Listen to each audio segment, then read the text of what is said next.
Ladies and gentlemen, welcome back to Certified Savage Entertainment's The Session and Brad's. I have to know, Uh-huh. is your favorite announcer a racist? Oh no, that's later. Stay tuned for that one. This one is about the Undertaker. So your thoughts on the Undertaker? Your thoughts on the Undertaker switching up on his partner? So, do I think he was fucked up? Yes. Do I think he should have done it? Yes. Is the money worth it? Yes. Wait, should he have done it? You said yes? Yes. For what reason? That man is a fucking multimillionaire. For what reason? How about the fact that Matt, even himself, said that this was a better move for the podcast, getting rid of him than keeping him? But he thought he was going along with it, but no. No, the second he found out, his exact words were, No. I'm this was the end, I'm done, right? And Taker says, yeah, unfortunately, yes. All right, this is where I'm going to catch shit. I think The Undertaker is a piece of shit, and I think it was a strategic move because his wife's pussy is more motivating than anything else to him. He is going to put that on top. That's what he wants. She took over for Mickey James. Mickey James is out of LFG. Oh, there comes his ex-wife. Or not his ex-wife. That's not Sarah. Yeah, comes his wife. Matt, I get that he was having discussions. TKO wanted somebody that they could have under a Legends contract. But The Undertaker's got enough fucking pull in that company that he could have said, no, Matt's coming with me. This guy's got a good cause. I like this guy. It's because of him I even have this podcast. Give him something. No, that's bullshit. You cut that man out. No, that's bullshit. That man's been done nothing but put the Undertaker in the Undertaker. I think, in your exact words, take that podcast from something you can listen to something you don't even want to hear because you can't stand the sound of his voice and you don't want to fucking hear it. I can't stand Michelle McCool's voice either. Well, that doesn't I listened to the interview, and I rather listen to Matt's voice than her voice. I would have never snaked my partner like he snaked Charlotte. Something has got to be said at some point for loyalty over money when you already got the money. And I agree he got enough stroke to say, nah, we're going to keep it like it is and y'all still going to fuck with it. They still would have fucked with it because it's the Undertaker. The Undertaker is also part of AAA. You snaked your partner. You snaked your partner because it was best for your old lady. Because it ain't about the household. You still bring it in what you so bring in. You just cut him out for her. She wears the pants. She wears the pants in that deal. I doubt it. I think he thought that was very strategic, and he saw the money, and he knew having her come on in would do two things. It would make TKO happy, and it would turn the podcast into something he had more control over. He didn't have control over the questions Matt was going to ask. I don't know. I think that Matt got screwed. I think he got. Oh yeah, number one at the top of the list. He got fucked. No Vaseline. Shout out to Ice Cube. No Vaseline. He got it. But no Vaseline. Good song. Yeah, he got the Cube deal on that one. That was. Yeah. He should have got something out of that. I hope that. And there's a lot of people right now that are boycotting the podcast. They're not. Well, because it sucks now. No, it sucks now. They're disappointed, and I don't blame them. I'd be disappointed too. Well, I would. We live, so I'm gonna not go. I'm gonna not do that live. But there's a lot of reason to be disappointed with having Michelle McCool. The Undertaker's part of creative on AAA. Yeah, him and Conan. He has enough stroke. He could have said, no, I need Matt. But no, he wants to do it with his wife. They can collect all the money. TKO's collecting most of it on the backside.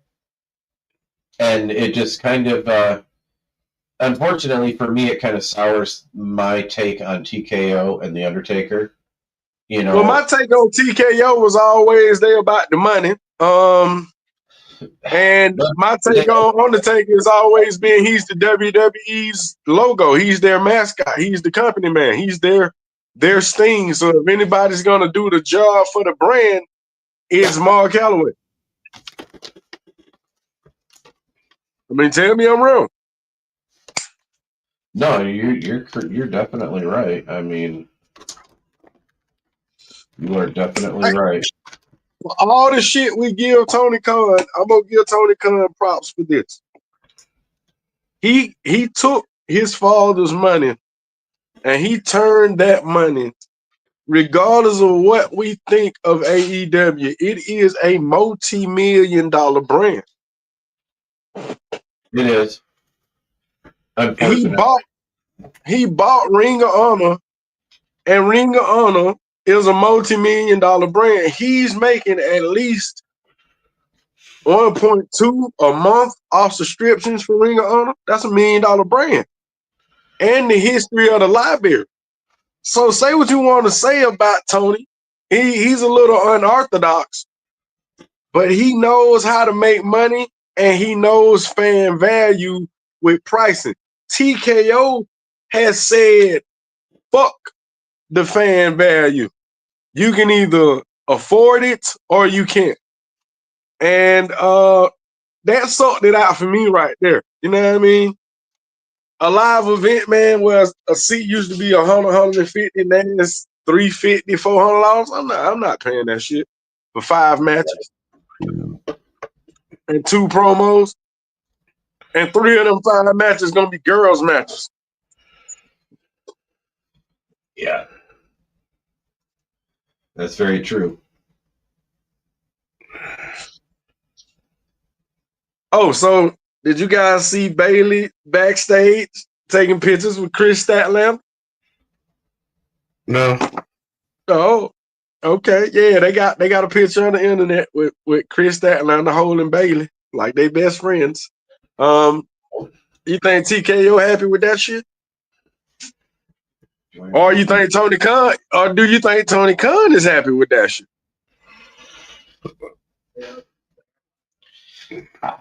Here's my thing.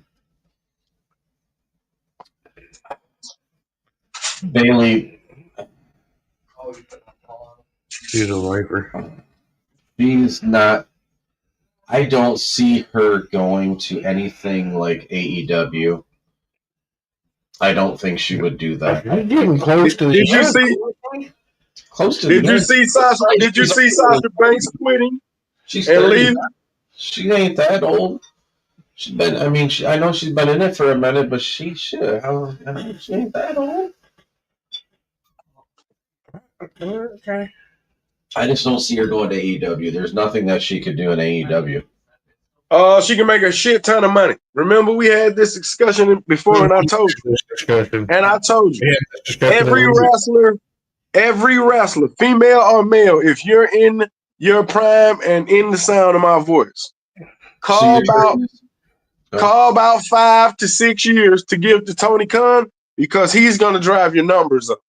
And anytime you can drive your numbers up as a businessman, that's great, especially when your business is your body. And in wrestling, unfortunately, your business is your body, and Tony Khan pays top dollar. And you don't even have to wrestle weekly. And you don't even have to wrestle. Yeah, you don't even have to wrestle. You just collect a paycheck and stay home. Cough.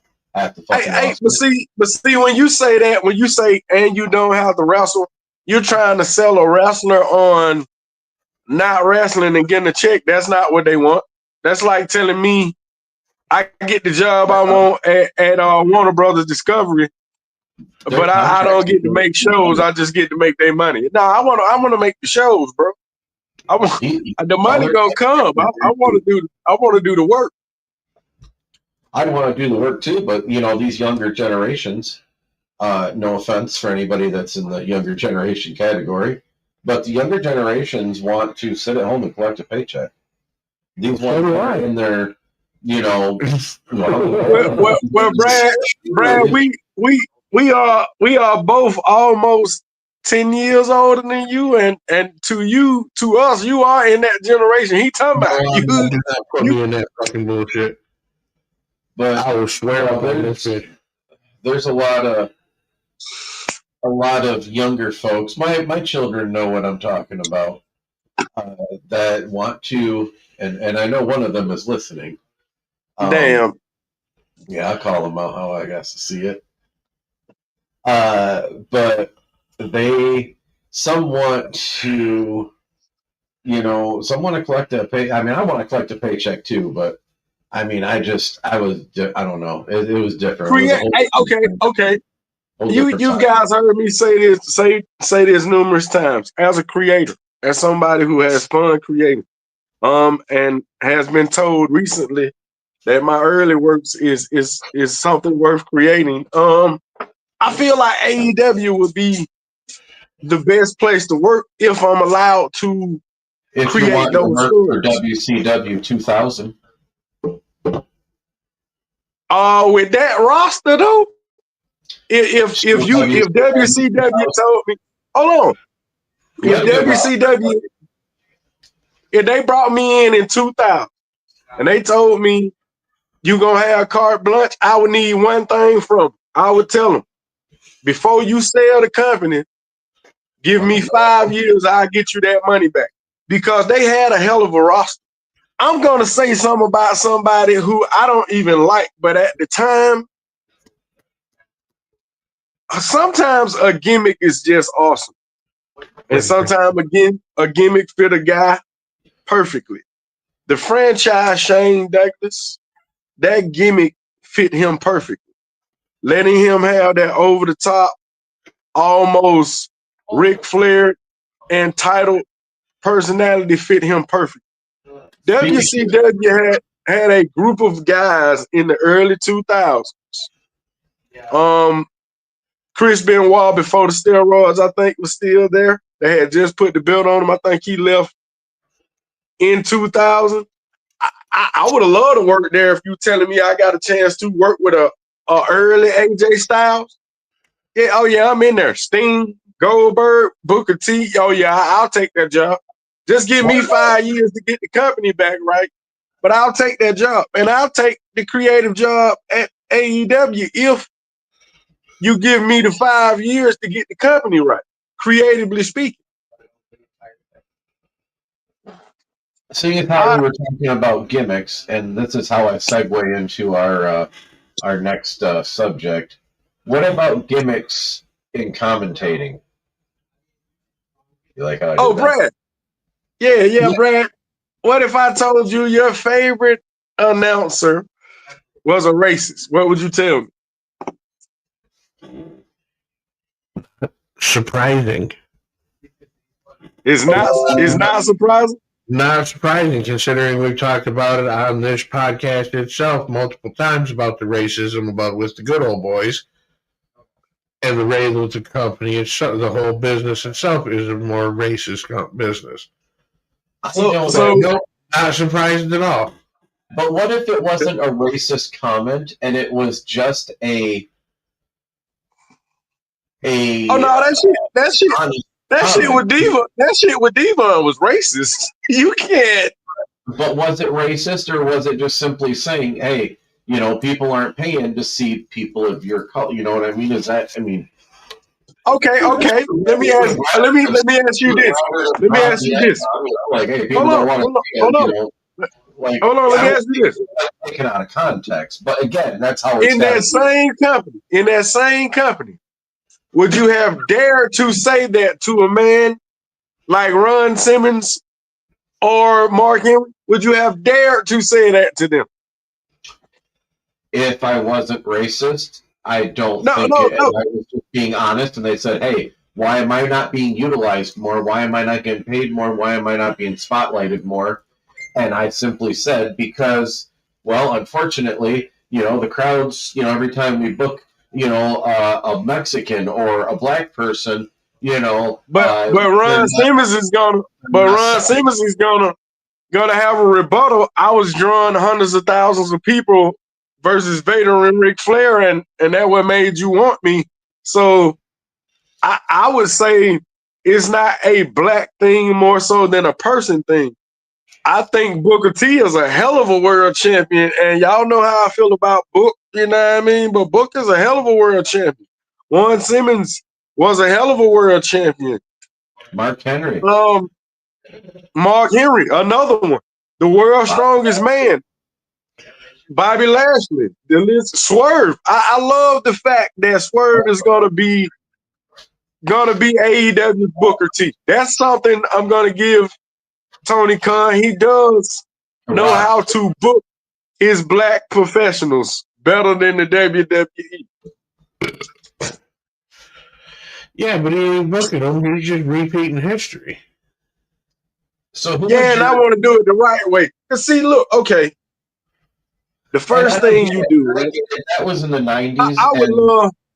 I would love to take somebody who can just talk and not really work. Like what's that young lady name with Skyflight? What's her name? Something Gray. Something Gray. I don't remember. I don't know either. Google it for me, Brad. Once you Google it for me, you'll never forget her, Brad. I'm gonna do you a favor. Google it for me. Well, while he's doing that, who would your top announcers? Give me your top 5 announcers. Whoa, of all time? Yeah, of all time? Yeah, well, Gordon Soley #1. Gordon Soley, okay.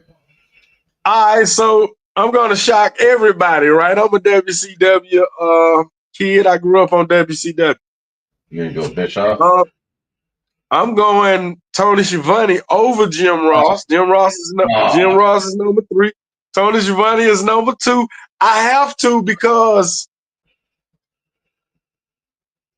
Tony Schiavone for me was really my voice of my childhood. When Jim Ross left and went to WWE, it was just that country guy from Oklahoma leaving. I didn't really give a. And number 4 on my list is somebody that doesn't make anybody's list, but probably should make everybody's list. Who's Mike Tenay is on my list. Mike Tenay. Because Mike Tenay was phenomenal. He was like a human, like you like to say, encyclopedia, a thesaurus full of knowledge when it came to wrestling. That was Mike Tenay. And last but certainly not least on my list, and it could have went to Bob Caudle. I love Bob Caudle, but it was something special about Don West. And I'm gonna round my 5 out like that. All right, Peter Don West. Brad, what do you got for your top 5? I don't know about top 5, but that young lady's name is Layla Gray. Yeah, okay. We may have a Booker T pop y'all dick moment. Yeah, I told you, ladies and gentlemen, I told him I was gonna make it day. You said we had what, Brad? A Booker T what? Pop your dick. Moment, ladies and gentlemen. If I could book anything in AEW, I would take Layla Gray and give her a strong faction. I'm talking about a group of shooters. Mm-hmm. And I would have her eliminate managers like Stokely. Yeah, I would take FTR from Stokely. If you know anything about Ring of Honor, there is a group of gentlemen called the what are they? The professional athletes or something like that with Tony Nese. I would take what is his name? Is a couple of guys with his name, Joshua Woods. And I would take FTR, those 3 guys. I would also take Josh Alexander from Don Callis. That's 4. I would take Roddy Strong and Kyle O'Reilly. That's 6. And I would have her be the Sherry Martel of the AEW, and I would have her knock off every other group and faction until she got to 1. And that 1 would be MVP with Bobby Lashley, Shelton Benjamin, Powerhouse Hobbs, and Scorpio Sky. I would get rid of all that other bullshit. I would have Samoa Joe by himself. he don't need to be with nobody. He can stand alone. So if I could, I would correct AEW's booking. They booking is shitty. Tony, you done had 6 years, almost 7 years to figure it out. It ain't working. Pay somebody better than you. Don't pay Vince Russo. We seen that shit before. But pay some He was in my top 5 worst announcers. worse than that. Worst commentators. Jesus. So, Brad, do you want to do your top 5 or you want me to do? I'll do my 5. Hold on. Okay. I didn't say worst. That was not my worst announcers list I gave earlier, though. Wait a minute. I know you gave best, but you said Vince Russo. I said he makes my top 5 worst. No. Go ahead. Who you got for? Brad, who you got for a top 5? Obviously, Corny. Cornette? Yep. Number 1? Or is he where's he at? Corny's number 1 for me. All right. And this is just off of me and what I like. I got where'd he go? Right. Number 2, I gotta give Michael Cole. Okay. I can see that. Number 3 was a toss up between JBL and Jesse Ventura, just because I like the way I like JBL.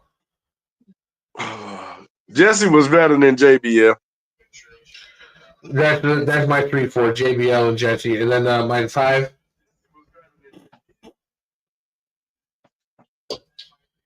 What's up, buddy? Sorry, I'm getting a live update on my son's. No, sorry about that. Number 5 for me. This one's going to probably surprise both of you.